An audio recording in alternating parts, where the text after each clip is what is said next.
She laughed at me in front of everyone, called me the off-grid sister who still thought swiping was for credit cards. What she didn't realize was that the brunch she was bragging about, it was paid for by my company. I'm Jenna, and I used to shrink myself just to keep the peace. But when I quietly signed the paycheck that funded her promotion, everything shifted. Have you ever been underestimated by your own family? Let me show you what happened when the roles reversed and how silence became the loudest response. What would you have done? There were 6 of us, but only 5 plates on the table. I stood at the threshold of the dining room coat, still clinging to my shoulders, boots leaving a light trail of melting snow on the hardwood floor. The room smelled of nutmeg and sage.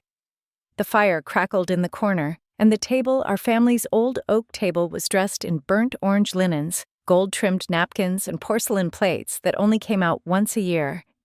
5 of them. In the spot where my setting always used to be left of Camille, across from Dad, there was a decorative bowl of faux eucalyptus and a flickering white candle.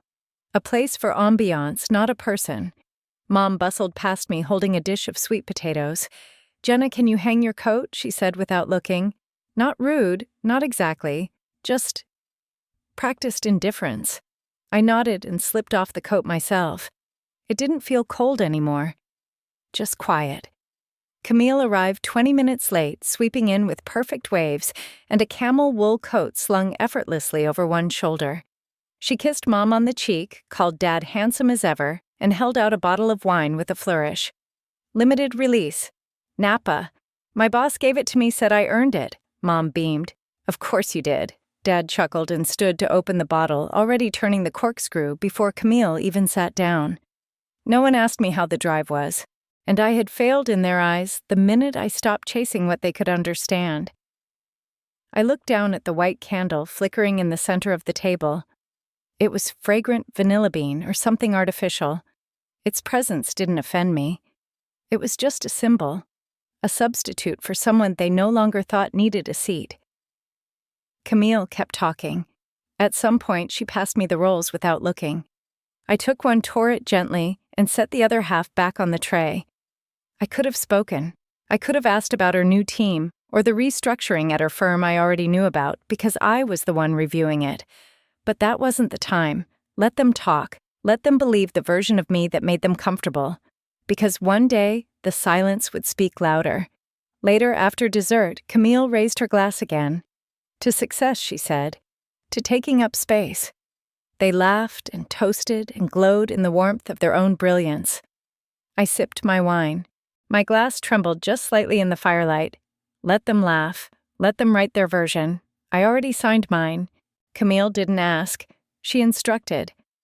The text came at 6:42 p.m. just as I was pouring tea into my chipped mug at home. "Brunch tomorrow.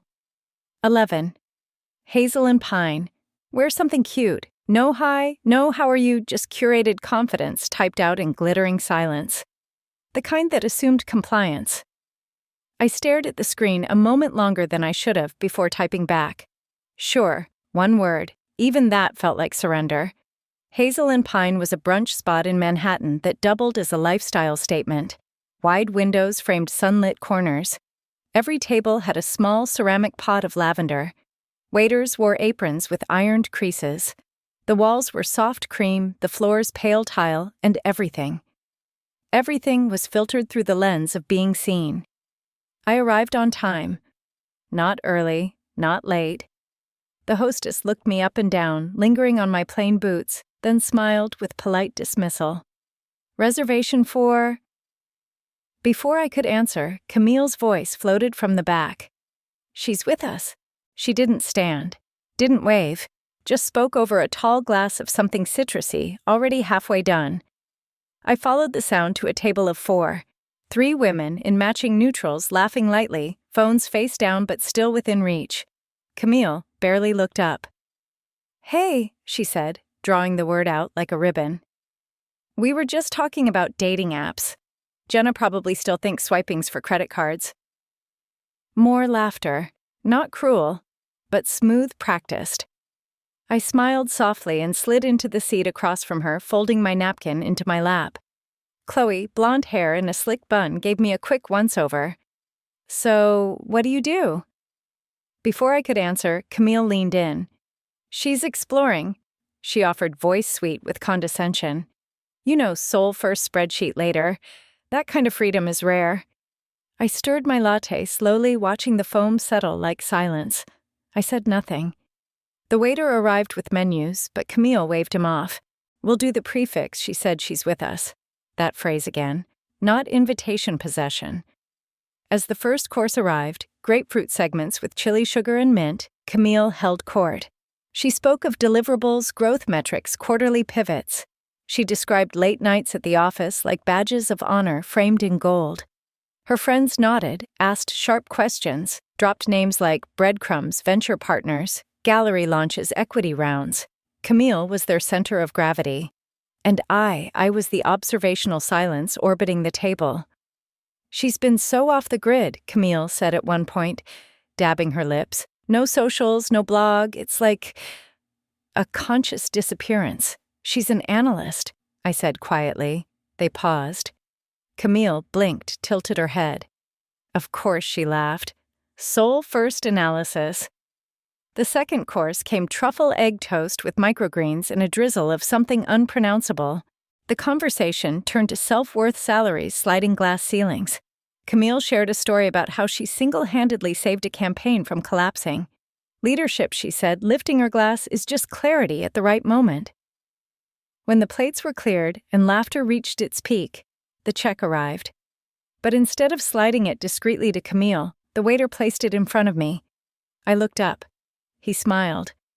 It's covered, he said. Card on file, Caldwell Strategies. The table went still. The name hovered. Camille blinked. Once, twice. Her fingers froze over the stem of her glass. The waiter continued unaware. That's your department, right? Marketing. He glanced between us. We comp Caldwell sometimes. They bring business. Chloe leaned in slightly. Wait, Caldwell. Like the consulting firm, I folded the receipt back into the presenter and set it gently on the edge of the table. They manage performance, I said softly. Camille opened her mouth, but no words came. The silence tasted different now, thicker, heavier, like syrup cooled in the bottle. The clink of cutlery resumed, but the energy at the table had shifted, and everyone felt it. The brunch continued. Technically, dishes came and went, but Camille no longer dominated. She smiled too tightly, her voice too pitched, and every time the waiter passed, she glanced up like waiting for confirmation that she hadn't misheard. I stirred the last of my latte calm. She blinked again, like trying to place where she'd seen the name before. There was a pause, the kind that doesn't follow a joke or a compliment, but something that changes the air. Camille stared at the check presenter like it had grown teeth. Wait, she said, slow and airy. You work there? I took one final sip of my lukewarm latte, set the cup down and smiled. Not wide, not smug, just enough. No, I said, I own it. The silence thickened. Chloe's head-tilted brow narrowing. Wait, Caldwell. As in Caldwell, Strategies. Marissa leaned forward, mimosa glass untouched in her hand. Even Talia, who had spent most of the brunch scanning the room for someone more interesting, looked at me directly for the first time. I met no one's gaze, only reached for the folded bill, checked the line, and closed it again, like I was closing a door that had already been open too long. Camille blinked, her mouth slightly parted. Her fingers wrapped around the mimosa stem, like she needed something to hold on to. The glass slipped slightly, and a few droplets hit the table, seeping into the edge of the napkin. I stood slowly, smoothed my coat, and adjusted the collar. You should have let me know, I said gently, if you wanted to expense dessert. It would have saved you the shock. Camille let out a sound, part laugh, part exhale, but no words followed. I glanced at the table one last time. The sun outside had moved. Shadows had lengthened across the polished floor, slicing the tiles into sharp contrast. Brunch had faded into something else now. This wasn't the meal she'd imagined, and I wasn't the woman she'd expected to mock. I turned and walked toward the front of the cafe. Behind me, I heard chairs creak slightly, as weight shifted, someone coughing lightly, and the soft clatter of a fork being set down with unusual care. And then her voice. Wait. Jenna, are you? She didn't finish the sentence, maybe because she wasn't sure how to end it. Jenna. Are you serious? Jenna, are you really Caldwell? Jenna, how long have you known? Or maybe she just realized the question no longer mattered. I didn't stop walking. The hostess gave me a nod as I passed polite and professional. I nodded back. The doors of Hazel and Pine swung open easily, releasing me into the crisp midday light. The breeze smelled faintly of exhaust and roasted chestnuts from a cart on the next block. Outside, the world moved on. Taxis honked, a child tugged at a stroller. A man in a suit scrolled through his phone with one hand and ate a bagel with the other. Inside, Camille was still seated at a table she no longer owned. I didn't need to turn around to know how she looked. Eyes too wide, mouth too closed. For years, she'd written a version of me that was easier to dismiss. Off-grid, freelance, probably still living in some overpriced studio chasing gigs that never materialized. And I'd let her. Not because I couldn't correct her, but because she never would have believed me if I had. Camille once said consultants just got paid to repeat what managers already knew. What she never asked was who gave those consultants the power to decide what mattered. The answer had always been me. I walked 3 blocks before I finally stopped. There was a bookstore with a small cafe inside, the kind with books stacked unevenly and chairs that didn't match. I ordered a tea and took a seat by the window, letting the warmth of the mug spread through my fingers. Pulling my phone from my coat pocket, I opened my calendar. Tomorrow was Monday. Quarterly audit prep. The tech division. Camille's division was on the list. No need to reschedule. I didn't check for any messages. If she texted, I'd know. But I wouldn't reply. There was nothing to clarify. People like Camille thought silence meant irrelevance, that the loudest voice carried the weight. But weight comes from presence, and sometimes from restraint. As I sat with my tea, a memory surfaced. Camille in high school standing on a makeshift stage during a family talent night. She sang show tunes in full spotlight while I sat on the side sketching quietly in a spiral notebook. That was always the arrangement she performed, I observed. She sparkled. I stayed still. But stillness wasn't absence. And today, stillness had signed the check. The screen glowed soft blue in the low-lit boardroom bearing the Caldwell Strategies logo. Sleek understated, the kind of branding meant to signal quiet precision, not attention. I sipped from a paper cup of weak office coffee and clicked through the slides one last time. Early December in Manhattan meant gray light and too many coats. The boardroom was warm from the central venting humming softly above the ceiling tiles. Frosted glass blurred the hallway behind me, muffling the occasional sound of footsteps and printers. I was 15 minutes early. That's how you hold space without force. You arrive before anyone can decide where you're allowed to sit. The deck was clean, Q3 summaries, variance charts, policy adherence metrics. My notes were precise. Camille's department showed up twice, once under lagging deliverables, once under budget inefficiencies. I had kept the language neutral. My job wasn't to humiliate. It was to inform. The door opened 3 minutes before the hour. Camille stepped in mid-conversation with someone trailing behind her.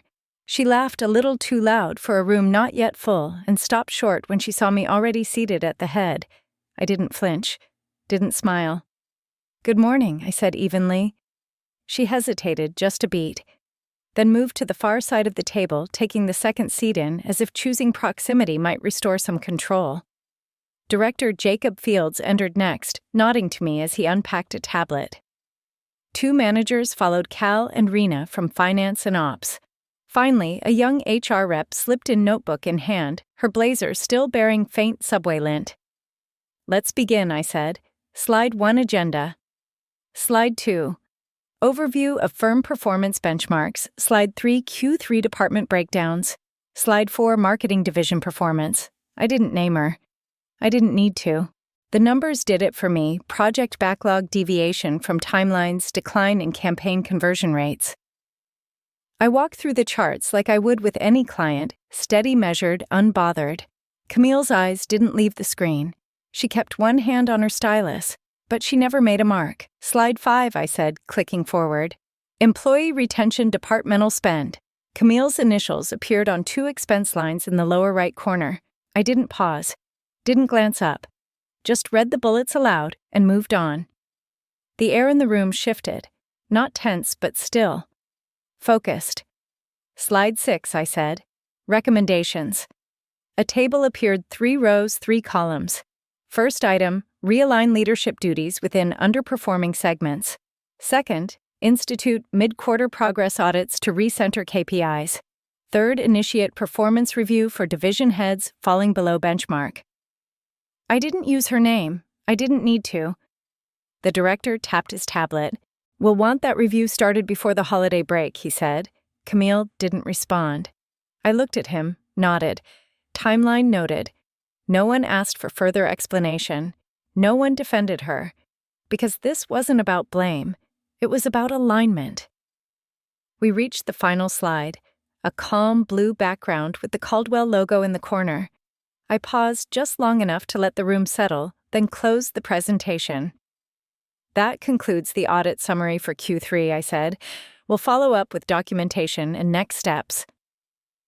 Jacob thanked me. The HR rep began to gather her things. Camille stared at the screen, still showing the home logo. Her face was unreadable, no flushed cheeks, no trembling lip. Just still. We stood. People shook hands, exchanged nods. As I packed my laptop, I caught a glance from Camille, quick, unsure. She opened her mouth. But the director turned to her with a note about her calendar, and she didn't finish the thought. I stepped out into the hallway before anyone else. The air out here was colder, cleaner. My phone buzzed as I waited for the elevator. A message from Camille. Was that necessary? I didn't respond. Justice doesn't need applause or a reply. Sometimes it only needs the truth calmly delivered in a room where no one expected it to come from you. The elevator doors opened. I stepped inside, coat folded neatly over my arm, the sound of frost crackling against the glass behind me. The first sign wasn't loud. It was a missing CC line. Camille wasn't copied on a budget approval she would have previously signed without blinking. It slipped past her quiet and clean. I noticed only because I received it instead. That afternoon, I sat by the window in my apartment in Brooklyn, sipping lukewarm coffee while the radiator clanked like it was arguing with winter. The light was thin and gray. On my laptop screen, the updated org chart appeared in neat blue boxes. Camille's name had shifted sideways, no longer in the central branch. The line beside it read, "Responsibilities reassigned temporarily." I didn't smile. I didn't frown. I just sat with it the way you sit with a song you've heard before, one you don't love but can't forget. The door buzzer rang. Maya arrived with a paper bag and 2 to-go cups. Her scarf looped twice around her neck, curls slightly damp from the wind. "I brought the good kind," she said, lifting the bag like a trophy. "Hazelnut." And judgment, I took the cup, nodded toward the couch. "Camille's in free fall," I said. I saw Maya replied, already scrolling. "Her LinkedIn's gone silent. That's a red flag in Manhattan. If you don't post, you don't exist." She unwrapped a pastry and handed me half. Almond croissant, still warm. The kind of softness that didn't need words. "You okay?" she asked. I nodded.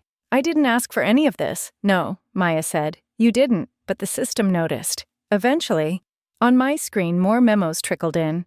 Project leads, shifting permissions, revoked calendar blocks, disappearing like breath on glass. Camille had once booked her weeks to the minute back-to-back calls, strategy huddles, working lunches that doubled as status symbols. Now her calendar was wide open after Thursday.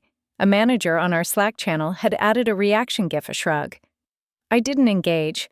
Later that week, a message arrived on my phone. "Camille. Can we talk?" I stared at it. She hadn't said sorry. Not once. Not after brunch, not after the audit, not even a lowercase hey. Just, can we talk, like it was a neutral reset, like time, reset relationships. I didn't open it, didn't mark it unread. I just deleted it and turned my phone face down. The heater clicked again. I wrapped the blanket tighter around my legs and reached for the almond croissant. It had cooled. By Friday, the final memo came through. Camille Ellis is exploring external opportunities. A polite phrase, polished. But anyone in corporate knew what it meant. It meant the exit door had been cracked open from the inside with soft pressure from the outside. It meant the building no longer whispered her name like it used to. Her office keycard still worked, but fewer people used it to knock. Maya texted a screenshot from her feed. Camille's profile was still active, but the job title had been quietly scrubbed. Just strategist, speaker, connector, no company name. That's the final stage, Maya wrote. When the title becomes ideas. That night, I pulled my comforter higher and opened the group family thread. Thanksgiving had passed, but a new message appeared. Linda, our mother, had sent an image of the leftover pie she froze. Same time as last year, I'll defrost too, Camille replied with a heart emoji. Dad sent a thumbs up. My name wasn't on the thread. Somehow someone had removed me, or started fresh, or never thought to include me. I stared at the image of the pie. Apple, I think. Store-bought, with the little crimped edge they always pretended was homemade. The absence didn't sting, not anymore, because it wasn't mine to feel. Instead, I closed the app and looked around my apartment, small, clean, lived in. A stack of folders on the coffee table. A few open books.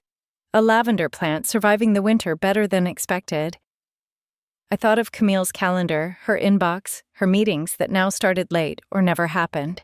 She wasn't collapsed. She was just quieter. And in this silence, the power shifted, not with a bang, not with punishment, but with the gentle erosion of relevance. Cold spring was quiet that afternoon, the kind of cold that didn't bite, just lingered around your sleeves and filled your lungs when you breathed too deep. I had just wrapped a client debrief at a local firm's lakeside retreat. The meeting had gone well. Polite nods, firm handshakes, and one VP who mouthed a quiet thank you after I presented the Q1 restructuring plan. The sidewalk was clear, still damp from the snow that had melted that morning. I walked slowly, coat zipped high. Scarf tucked, hands deep in my pockets. I wasn't in a rush. For once, my calendar had no place to be next. Hazel and pine appeared around the corner, almost like memory. I hadn't meant to pass it. I didn't realize they had another location out here. Smaller, more rustic than Manhattan's pristine flagship. The same script logo curved across the glass, the same soft lighting inside. And there she was, Camille, sitting by the window. Alone. No phone. No clutch bag propped artfully beside a mimosa. No audience. Just a mug half full. Her coat folded on the seat across from her like she hadn't been sure whether she expected someone or not. She didn't see me at first. I paused at the edge of the sidewalk, not long enough to be noticed, just long enough to see the slight tremble in the way she lifted her cup. Her posture wasn't collapsed, just softer, like someone not trying to impress a table, just hold her own presence together. Then she looked up. Our eyes met. A flicker of recognition of memory. Then the smallest dip of her head, not quite a nod, not quite surrender. Just something between. Her fingers tightened slightly around the mug. And I kept walking, not faster, not slower. I didn't stop, didn't wave, didn't perform. Because I didn't need her recognition anymore. Not to feel real, not to feel whole. Inside the cafe, a waitress passed behind her, adjusting a tray of cutlery. Need anything else, she asked. Camille shook her head. I kept moving the cafe, fading behind me like a photograph turning over in an album. Not erased, just placed in context. A few blocks later, I stepped into another cafe. Smaller, quieter. Wood tables, sun-washed counters, a chalkboard menu with crooked handwriting. I ordered a black tea, no sugar, sat by the window, pulled out my laptop. The final audit report waited on the screen. Last edits made approval ready. I read through it one more time. Habit, not uncertainty. Everything was in place. No signature block. Just one line. J. Ellis. I typed it slowly. No title beneath. No tagline. Just a name. Mine. The sunlight shifted, casting a thin beam across the wooden tabletop, catching the edge of my mug. I watched the steam rise steady and soft. My phone buzzed. Maya. Did she say anything? I stared at the message for a moment, then typed back. Me. No. She didn't need to. Silence can apologize too. There was no follow-up. No need. Sometimes the cleanest endings are the ones that don't demand applause. No curtains, no bows, just presence, quiet, earned. Outside, the wind picked up again, rattling the branches. Someone walked by with a golden retriever. A kid in a puffer coat dropped his glove, and his father stooped to retrieve it without speaking. The world was moving. So was I. Camille would go on, I knew. She'd land somewhere, spin her story again. Maybe softer this time. Maybe not. That wasn't mine to fix. She had her table, and I had mine. There was a time I wanted them to see me. Really see me. Now I simply walk my path, no longer waiting for applause or permission. Sometimes the strongest love is the one that chooses peace over performance. Families don't always say sorry the way we hope, but silence can hold its own apology if we've grown enough to hear it. In this life, dignity isn't loud, it's steady and often quiet. If this story reminded you of someone you once forgave, or chose not to feel free to share what it meant to you, because sometimes healing begins with a conversation we didn't know we needed.